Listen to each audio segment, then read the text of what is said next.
Hey everybody, welcome to Leaders Lead. I am here today with Misty Cook. Misty, it is so awesome to have you here.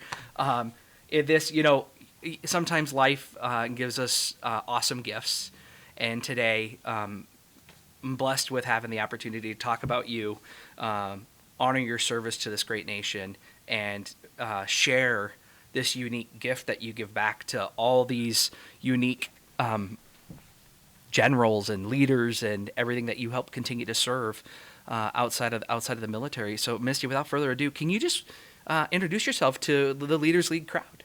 Yes, thank you so much, Zach, for just inviting me and reaching out and finding me. I mean, you know that you meet some amazing people on LinkedIn, and the veteran community is very active and supportive, and so you're now part of that group with me. So I look forward to continuing our relationship as well.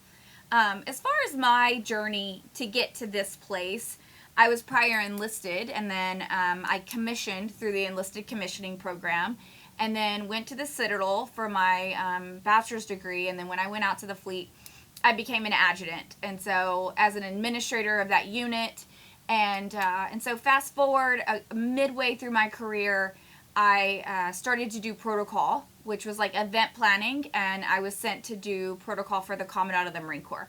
And so I spent the majority of my career, the last about 8 years, in the Pentagon. So then I would get sent to school and then sent back and sent to school and sent back, but spent that time doing protocol for 3 and 4-star general officers. And Unbelievable. and so that's really what led me to where I am today, which is after spending a decade, outside the office of these strategic leaders, and watching their day to day. It was 7 a.m. to 10 p.m. sometimes. Yeah. And it was dark, and then we would leave, and it's dark, and we would do it all over again. And so I saw the very long, excruciating days that they spent. And then what makes their lives easier, right? And that was that team that was surrounding them that made their life a little easier and tolerable. If that was a really good plan, if it was a really, they knew what they were going to talk about, they knew who was in the room, they knew what they needed to say, what they needed to wear, all those things, right? Their travel. And so leading up to my retirement, I had decided I was going to recreate that, but for a retired general officer. Most of them want to continue to serve, especially for the private industry, and they have so much value wrapped up in 35 years of experience. But sometimes the hard part is getting that business off the ground, and you know that, right? I do. So those weeks in advance of helping them stand up an LLC, getting them a domain, getting them a CRM, all the things that make a business work, the foundational pieces, and just give them kind of a roadmap of how to do that, how to brand yourself, how to get out there and meet people, and not just wait for it to happen, but make it happen. And then all along the way, providing them that executive support, that read ahead, they know who's in the room, what to wear, where to go, all those things. Still doing all the exact same things that I did when I was active duty. Now I just do it for retirees as a retiree. Wow, that's amazing. There is so much there. So, I don't even know where to begin. It's so exciting. So first off, thank you for your service. Well, thank you for yours. On behalf of, it's one of my favorite things I get to do, is on this podcast, get to authentically look at somebody and say, just thank you. And, it takes time, energy, effort, and sacrifice to do what you've done for the duration of your career, and long days, long hours, and selflessness to lift up others. And that's what we're going to do here today for you. We're going to lift you up, Okay. And we're going to introduce you to... I bet you're going to try and lift me up, and I'm going to lift others up, and then we'll all just keep it going. That's what it's about. Like, look at this. Like, I mean, that's what I love about this is it's not, you try to lift one person up, and they're trying to lift up 4 others, and That's right. it's infectious energy, and I love it. And it's one of the coolest things that I've found about our community is it's not about me, it's about you. And then when you tell that person that, they're like, no, it's not about me, it's about you. And Yeah. like they tell 4 other people in it. So it's so awesome. Talk to me a little bit about what do you like to do for fun? I mean, I know that you like to host, you got events, and you do all this awesome You. stuff. But like, what is Misty's habits of like fun outside of all of this? Gosh, that's a great question. And that's a curveball, I want you to know. Oh, It is a little bit of a curveball because 5 years before I retired from the Marine Corps, I started thinking about this business. It was my hobby. And so I love that I get to get up in the morning and go to my little office on K Street and fix a cup of coffee and sit in what I thought was dream a little dream. I knew it would happen, but when you're in it and you're sitting there, like that makes me happy, and to think about ways to scale and how can I make a bigger impact with more people efficiently, and as a startup that's like bootstrapping everything, and not interested in growing too fast, then you do it really in an economical and efficient way, right?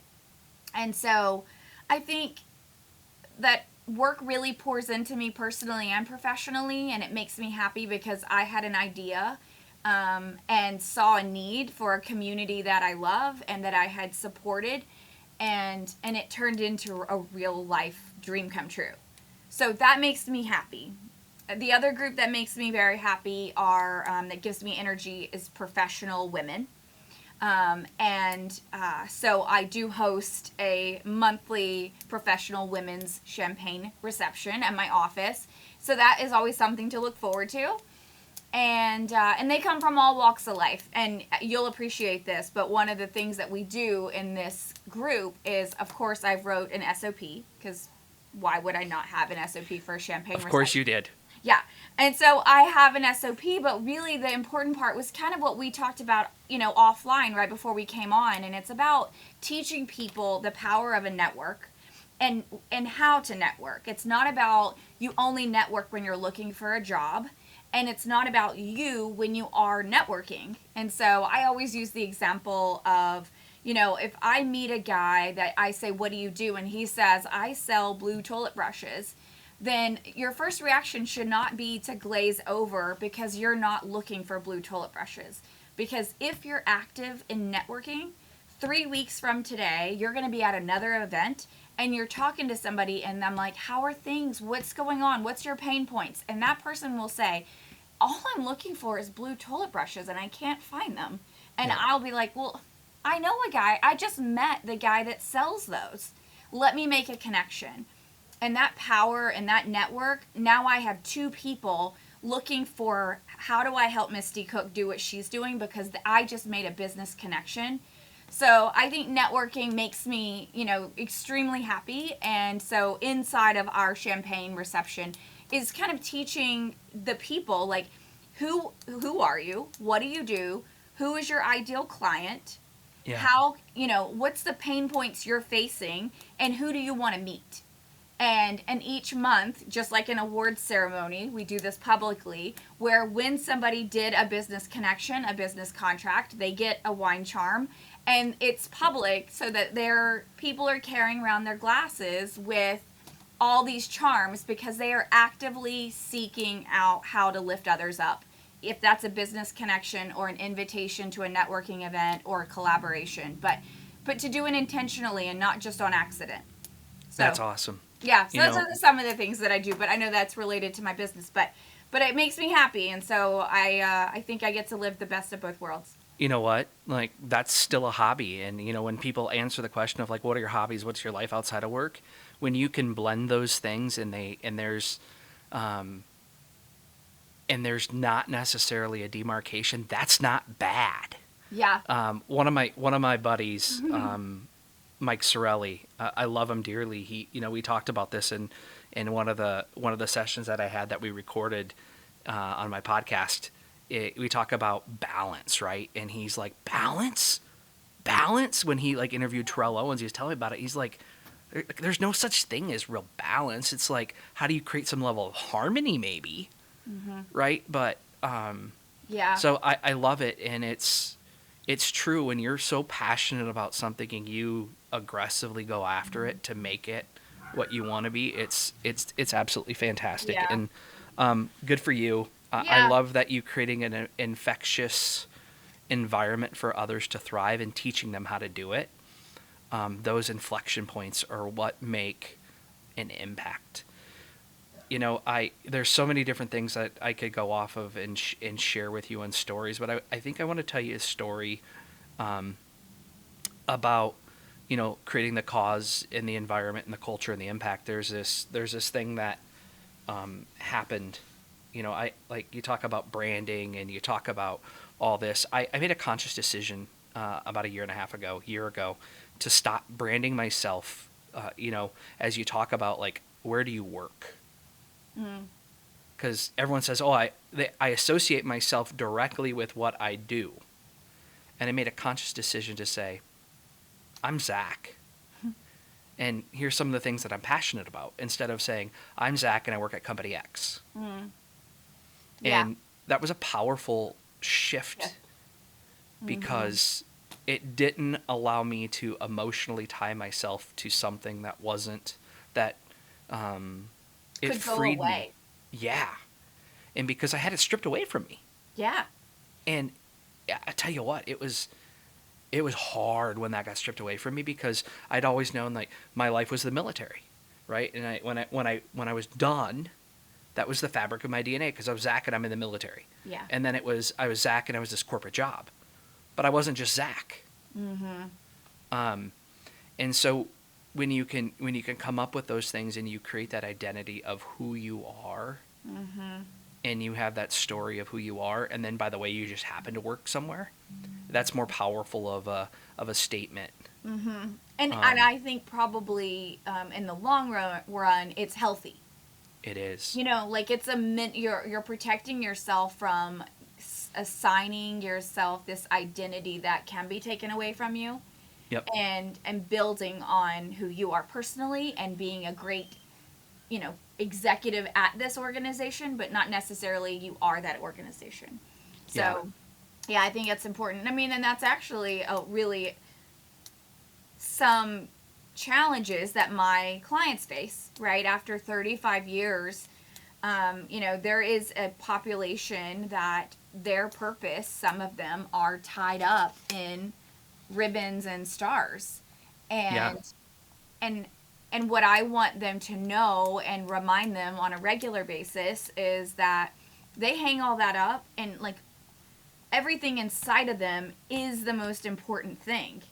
Yep. We just have to put you in front of the right organization, the right company, the right speaking engagement, the right opportunity that appreciates what you bring to the table and all those years of service. Yeah. But it has nothing to do with a uniform. It's what's in you. Correct. Yeah. Yeah, I completely agree. And that goes back to that branding, right? That you talk about, that you're helping them with, of, like, how do you communicate that brand? And, that leads us directly into one of the first questions I have for you is, so you've made the transition, right? And kudos, by the way, right? Because it's not everyone does it, and not everyone can do it well, and some struggle with it. But you transitioned from the Marine Corps into this management of helping general officers, and you've observed that it doesn't always go well for people. Can you talk a little bit about that adaptation process, and, like, give us some insights into that a little bit of what do you experience when you see that? So for me, I help them stand up a consulting business, right? So I don't help them go get jobs, but if they're coming to me and they want to be an individual consultant, a speaker, they want their own personal portfolio, I think some of the challenges that they face initially is, they have been known. They go to ceremonies or engagements, and inside of DoD, you don't really have to introduce yourself. And you don't have to be able to articulate the value that you bring to an organization, because we all know, based off of all the ribbons and then the history and their reputation as a commander of X, Y, and Z, they bring to the table this. And whenever they're in a sport coat or blazer, they have to show up. And there's a lot of people that are like, I'm sorry, who are you? And, and they have to stop and say, well, I'm John Smith. I'd served doing X, and they have to have a 30-minute a 30-second pitch that says who they are now. And like you said, they aren't that person. They're not General so-and-so. And so being able to articulate their value, I think, right off the bat and not feel like they're not good enough or they aren't enough, because there can be some sort of an imposter syndrome, and I know people hate that term, but the idea that what their capabilities and their experiences aren't easily translatable to the civilian world. Like they just didn't do enough to be that good. And they don't have to to me, it's like they don't have to translate. I think the most valuable idea for them is to sit at a table, listen to corporate, private industry issues, complex problems, and look at it much differently. So we wouldn't want somebody from 35 years looking, sitting next to them. We want a military leader looking through it from a military lens and solving that problem the way they solved it, and providing those, CEOs this confidant type relationship to say, yeah, like here's a way you could solve that. Here's what you should think about. And we'll probably talk about it later, but the relationships and the way that we lead is all people, right? And so it is. Sometimes I think that could be a flaw or that they're not as good at, these CEOs or these corporate boards or whoever, like they're good at the technical aspect of what they're trying to do, their mission. But military people know that people are the most important. And so they look through everything with the lens of people first, I agree. Because you got to move the troops. Yeah. The troops got to get the things from A to B, and then B to C, and then like wherever they go from there, right? And it takes a group of different skill sets to make that happen. Yeah. Well, and you're giving orders that are people's lives, right? And so you have to buy in to what this person, you've got to trust them and believe them. And in order to do that, they have to trust you and they have to believe that you care. And so military leaders at all ranks, the Lance Corporal that's leading the 2 PFCs or the general leading an organization or a MEF, they all the way at the lowest level has to believe that they actually have their best interest at heart. And it can't just be lip service, or you're not going to get the mission that is actually life or death done. Right. So it's all people for us. Yeah, I completely agree with you.